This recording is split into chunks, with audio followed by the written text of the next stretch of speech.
West ইন্ডিজের বিপক্ষে one day সিরিজকে সামনে রেখে ফাইনালি ঘোষণা করা হলো বাংলাদেশ দলের ফাইনাল স্কোয়াড।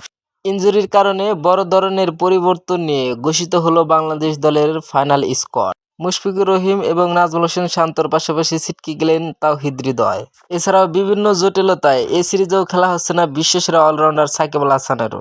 অন্যদিকে পরিবারের সাথে সময় দিতে বেশ কিছুদিন আগেই এই সিরিজ থেকে ছুটি চেয়েছেন মুস্তাফিজুর রহমান। সুতরাং তাই বলাই যায় সবকিছু বিবেচনা করে দ্বিতীয় সারির দল নিয়ে মাঠে নামছে বাংলাদেশ, যেটা কিনা দেখা যাচ্ছে বিসিবি ঘোষিত one day স্কোয়াডেও।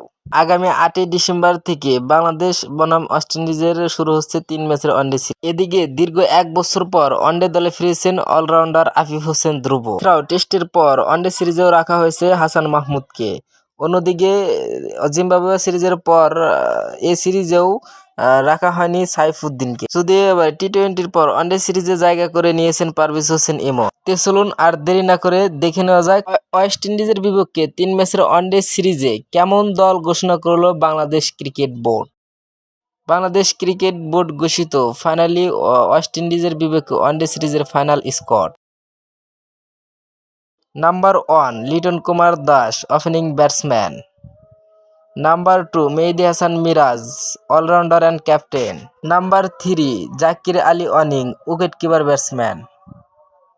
Number 4 Mahmudullah Riyad, middle order batsman. Number 5 Nasum Ahmed, spin bowler. Number 6 Shambhu Sarkar, opening batsman. Number 7 Afif Hossain Dhruba, all rounder. Number 8 Tanzim Hasan Tamim, opening batsman. Number 9 Parvez Hossain Emon, opening batsman. Number 10 Hasan Mahmud, fast bowler. Number 11 Rishad Hossain, spin bowler.